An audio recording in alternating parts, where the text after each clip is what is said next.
Welcome to another exciting episode of Bats, Balls and Banter, your ultimate destination for all things cricket. Cricket is more than just a game, it's a passion that unites millions across the globe. Here at Bats, Balls and Banter, we're dedicated to bringing you closer to the action, the stories and the personalities that make cricket the fascinating sport that it is. I'm your host, Kevin Pattenden. Grab your bat, hold on to your balls, settle in, and let's dive into the banter.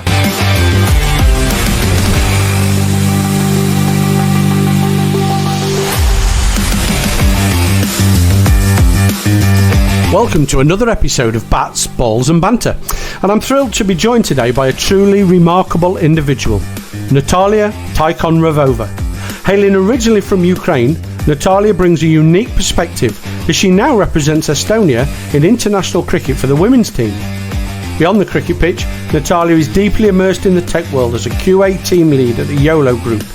Her journey is nothing short of fascinating, and today we dive into her story and experiences.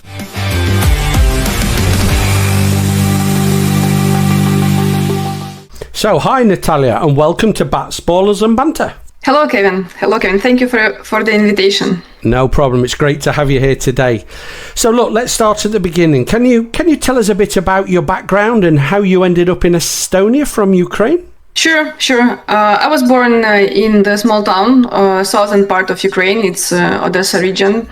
I've spent my childhood there. It's a very nice place. I studied and worked after in Kharkiv. It's a big industrial city. I love this place. There I had best years, and as my friend said, where you spend your youth will be the best place for you. I miss this city a lot. There I had interesting projects. I have a lot of friends there. There I've met my partner, with whom we decided to move to Europe and to see how people live in Europe, to get some experience in work and to meet new people. So we decided, and he received a job offer from Estonian company. It's gambling as well. It was gambling that time. And we moved to Estonia 5 years ago, I think it happened. Yep. Cool. And I think you've, from my experiences with you, I've never looked back and enjoyed every minute of it that you've been here, which is really, really good to hear. But what inspired you then to pursue cricket, and how did you get involved with the Estonian ladies team? I started to work for YOLO 4 years ago approximately, and YOLO Group, they have this very amazing tradition to play cricket every summer for 3 years already. And I remember how I saw this Excel sheet with a list of people who signed up for a cricket tournament. I had no idea what is cricket. No idea. I haven't even Googled. And I thought, that sounds interesting. I haven't tried that. I want to try that.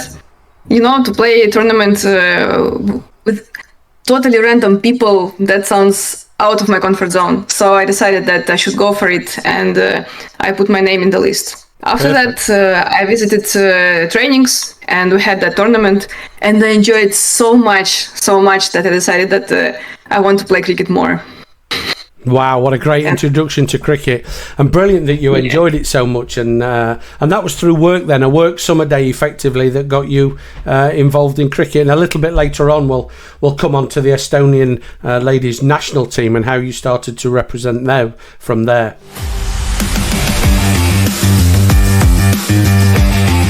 So a great way to find out and understand cricket that you've never really experienced before.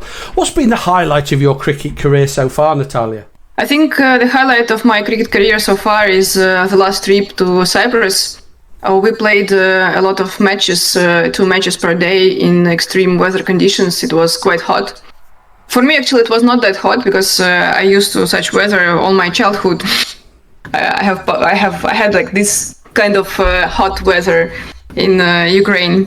So I enjoyed it a lot, to be honest. And of course, maybe one of my the biggest highlights is my dislocated finger. Yeah. It's my first injury in 32 years. Quite memorable moment. Because you're the wicket keeper. You're the wicket keeper, are you not? Yes. I got this keeping Anna-Marie's balls. She's a fast bowler. She is a fast bowler, yeah. Former Estonian captain, I think, Anna-Marie. Yes. Which is good, shows the standard. And so obviously you've mentioned Cyprus, and I think you've been on other tours. How does cricket in Estonia compare to the other countries you've either experienced or played against? You know, what's the huge differences, if any? Yes, I think there are several differences.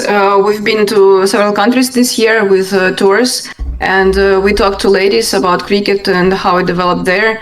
For example, we talked to Gibraltar ladies, to Maltese women as well, and to Cyprus women a bit. And from my opinion, I have impression that cricket in Estonia is a bit more developed than in these countries. We have this infrastructure, we have a place where we can play, we have a coach. The team, national, for example, is quite well organized.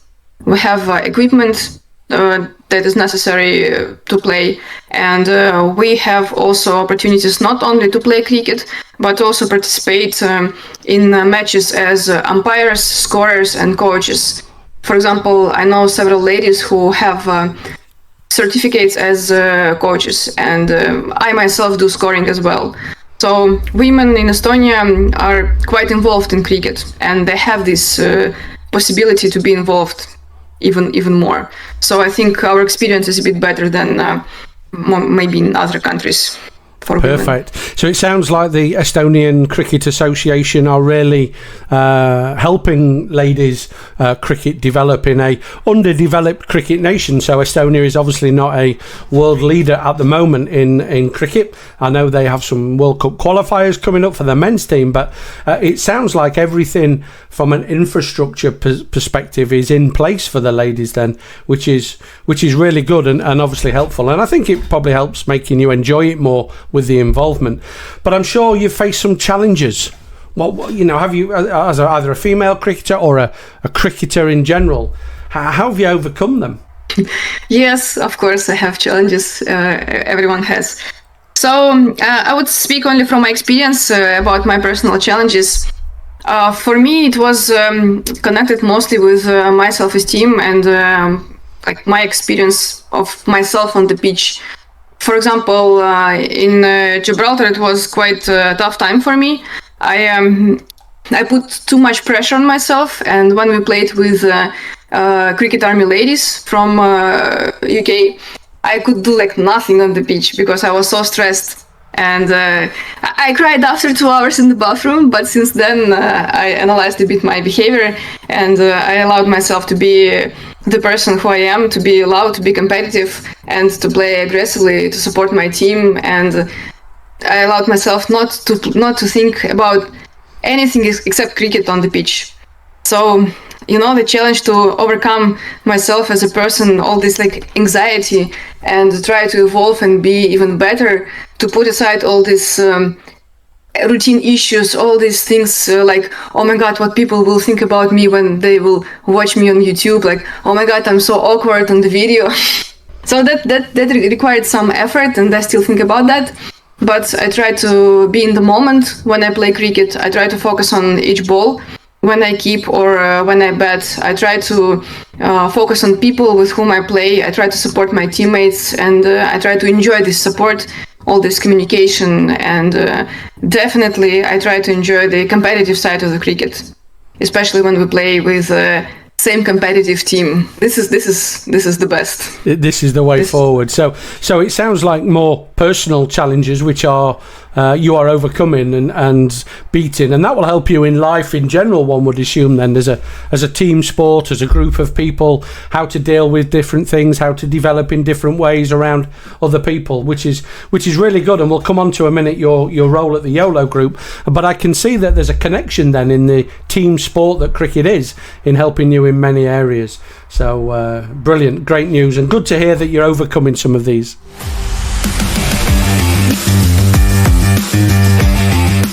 You are listening to the podcast Bats, Balls and Banter. Please like, subscribe and share with your fellow enthusiasts. Hey, don't forget to leave a review, and your support keeps the banter going.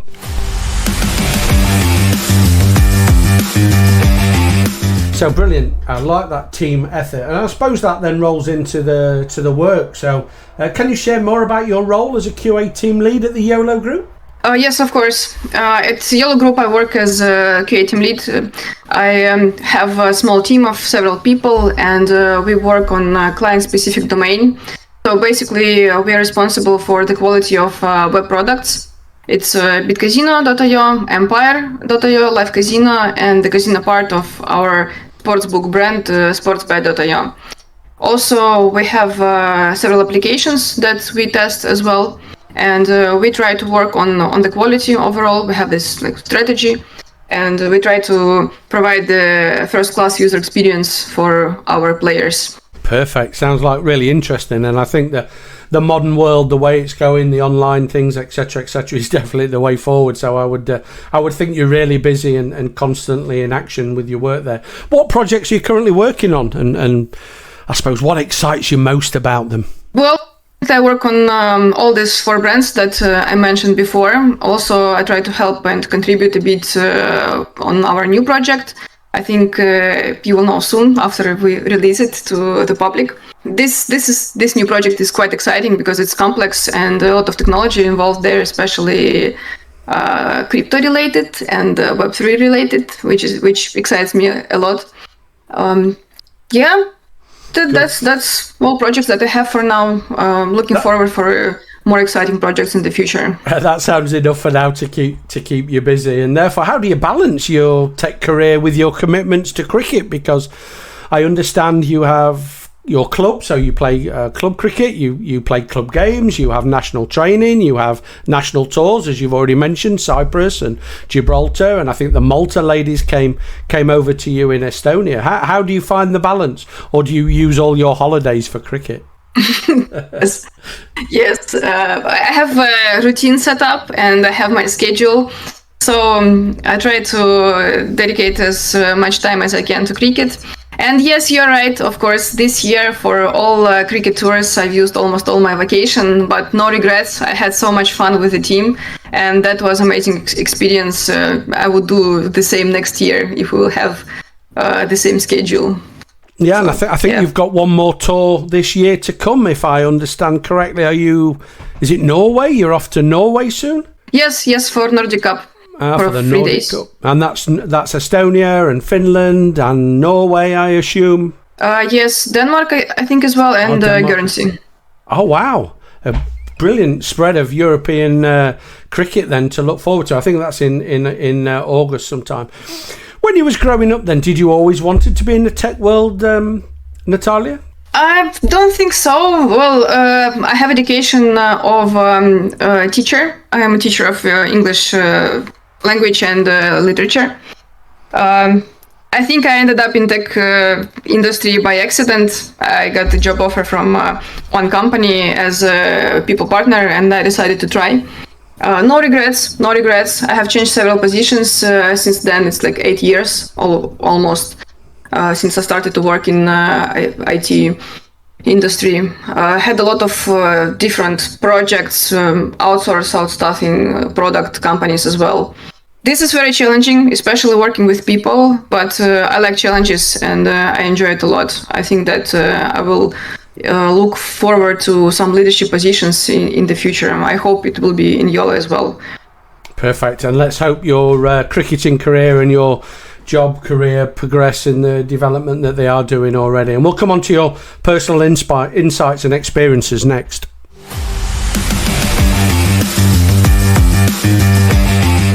So, as we say, onto your personal insights and experiences. I think what would be really interesting to understand how is your multicultural background. So, obviously, you're from Ukraine, two areas, Odessa and Kharkiv, and now Estonia, and then, different cultures with the cricket. Has this influenced your personal and professional life along the way? Mm-hmm. I think that the most biggest influence was that I understood that diversity really means.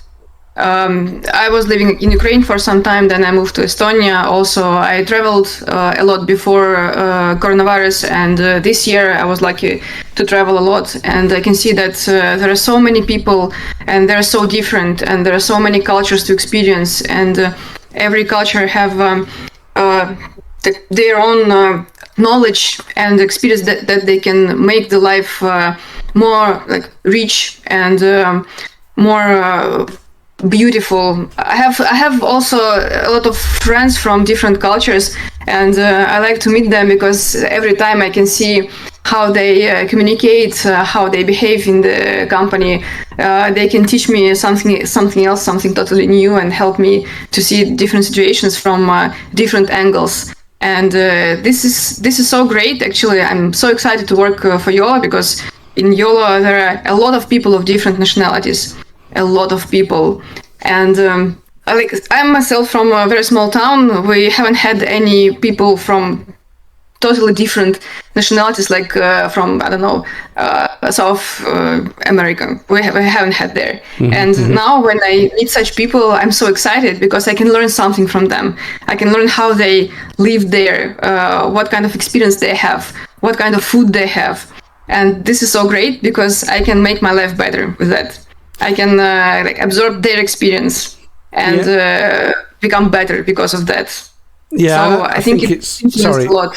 Yeah, I think it's really important that you spread your knowledge, and that, as I say, that doesn't mean traveling to all these different places, but if you have access to different cultures and understanding them, I think it makes you a better all-rounded person that you clearly is helping you and influencing you. So I think that's a really good thing. But so from this journey then, what are some of the most significant lessons you've learned from these different cultures and work and cricket? What would you say has really had an impact on you? I think to be curious and ask questions, because different people, they see situations in different ways. They interpret information in different ways. And one of the lessons was not to assume what someone thinks or says. I just ask question to clarify, do I understand correctly?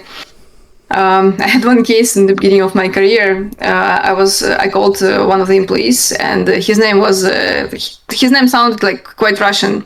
And I started to talk to him in Russian, and he said oh no, I'm Bulgarian, I don't speak Russian. And that was so embarrassing, because I just assumed because of his name. Yeah, but now I never do that. Yeah, I think it's easy to assume, and I think, as you say, as you rightly say, Natalia, as you spread and understand more, then you learn lessons as well. And one of the big things, I suppose, that we all have to learn is never assume, because it can come back to bite you in the bum. So that's really clear. You just, because of a name, you think it's a certain individual, and I think in this day and age, with the world being such a small place, really, in the older days, you sort of were tied to where you were. Air travel wasn't as easy, and transport wasn't as easy, and cost came into it. But I think the world's a much smaller place now, and it makes it easier to go and explore some of these cultures. Then assuming is a dangerous thing, definitely. So do you have an impactful moment from any of this, either in cricket or from YOLO, but anything that's really sort of stuck with you and is impactful, other than obviously the individual's name not being Russian as you thought, but Bulgarian? Is there anything else that you could share that was really impactful for you and memorable? Yes. I think one of the impactful and memorable moments was that Gibraltar trip, when I decided that I should think more about myself and let myself be as I am, and not to think about anyone else's opinion, and not to put too much pressure on myself, and just let myself play, because I perform better when I enjoy the game and when I don't care about anything else, just cricket. Also, I think the second one is this dislocated finger, because safety really matters. And I played still games that was not safe, but I was so passionate about the cricket that I decided to take the risk. Now I'm not gonna do that again.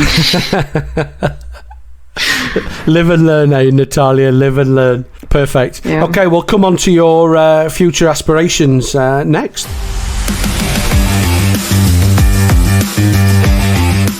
You are listening to the podcast Bats, Balls and Banter. Please like, subscribe and share with your fellow enthusiasts. Hey, don't forget to leave a review, and your support keeps the banter going. So, future aspirations. I don't know if you've thought long term, Natalia, but do you have any future goals in both really your cricket career and your tech career? Yes, of course. Regarding cricket, I have quite big ambition. I think I want to be one of the best wicket keepers. Or maybe not this year. It will take some time for sure. But I enjoy it so a lot that I think that I have this potential, and I will dedicate a lot of time and effort to become one of the best. And of course, I want to score boundaries. This is my ultimate dream. I will get there eventually. I hope this year. So that's a boundary, as in 4 or 6, or shall we? Do you want to start with the 4s first and then the 6? Oh, I want 6. I want everything, and right now. Well, that sounds like a really good and challenging goal in cricket. Improve your wicket keeping, and you and I obviously have spoken pre this podcast, and I've actually seen some of your games, and you are definitely on the right track to improvement. And if you have that foresight and that drive, then I can see that only continuing with your improvement. But what about the tech career then? Where do you see that going in the future? I want to be a manager of a bigger team that I have right now. I would like to have a team of 8 people at least, and try to do some projects with them, to try to build high performance team in the company. So currently I'm slowly looking for such opportunity at Yellow Group, and also I'm learning some stuff for that as well, because without knowledge it's not possible to get the good job. Yeah, I'm a huge believer that if you have the mentality that every day is a learning day, then you continue. If you think you know everything already, then you just end up going backwards. So a huge believer in that, Natalia, and it's a great mantra. It's a great thought process to have. So we've talked about your up and coming projects at work and some of the projects that you're working on, exciting and current. But is there any cricket matches that you're particularly looking forward to in the future? Oh yes, of course. I'm looking forward to participate in Nordic Cup and to play with Guernsey and Denmark. I know that they're quite strong teams, and I'm very excited. I'm very excited about that. I would like to have this taste, of playing with competition who is much stronger than we are. And I'm very competitive. I want to do that. I know that the outcome might be different, but to play with stronger people and stronger athletes is much more interesting than to play with maybe the same level, because we can improve better and faster playing with stronger opponents. Yeah, it's a really, really good point, actually, Natalia, because sometimes you think, it's all about winning and that's what matters and et cetera, et cetera. But if you want to improve and continue improving, then you have to increase the level of opposition that you're playing. Otherwise, you will never improve. And playing a side that you beat or are not as good as you, it's good at the beginning. But as I think you're exactly right, if you want to improve as an individual and as a team, then you have to try against better opposition. And what will be. And let's hope your wicket keeping improves, and let's hope the Nordic Cup is where you first hit your boundary, which will be really interesting to watch. I think it's live on streaming channels in the future, so watch out for that. We'll come on to that in a little while, how we can follow you and see these things progressing. But how do you see the intersection then of, I suppose, sport and technology? Really, we talk about progression and improving, and sport and technology currently is a huge thing. How do you see it evolving in the future? I think with development of artificial intelligence, sport will progress even faster than now. I know that some teams are using AI for improving the performance of the players, for scouting, for example. I myself also use ChatGPT for social media. I do a little bit of Instagram for IKL women, and it helps a lot. It helps to brainstorm, it helps to create text, it helps to create visuals, and it makes much faster than if I would do it just by myself. So I think technology and sport is already there, but you only see it continuing then as time progresses, as time moves on, to be more involved. Yeah. Yes. Virtual reality, VR also will help a lot, I think, with training especially. And I think it's a good point that you mentioned on the VR front. Do you think AI in sport I think there's some bits that are already in operation, but the way AI is happening now, will that become something for the future that is a leader in the sports world, the AI technology? Yes, for sure, especially for data analysis and for improvement of performance for players, because if you have like big data, you can use AI to analyze that, to see the trends and to see how we can improve the athletes' performance according to their like needs, for example, or according to the strategy of the team, and not only for performance improvement, also for scouting as well. Yeah, and I think for the big data, definitely, I think AI is the way forward. But maybe a controversial point of AI in sport is AI replacing individuals in the coaching or the training, and I think my view is that interaction between individuals is also really important. Can you see a point where AI may replace individuals in training or coaching, or do you see that being a possibility in the future? Oh, maybe in far future might be. For now, no, I don't think so, because when training, it's important to have this emotional connection with the coach. Yeah, and it makes better trainings, and not just you read something on the screen and do that. Definitely. Also, I'm not sure that AI will be that good at motivation. No, that's true. I mean, AI is improving, and the AI voices are becoming more realistic than robotic, but I still don't see that in the future. Look, Natalia, we've not got long left on this, and so we'll come on to a couple more sections, but next we'll just talk about any advice or inspiration that you may be able to share with our listeners.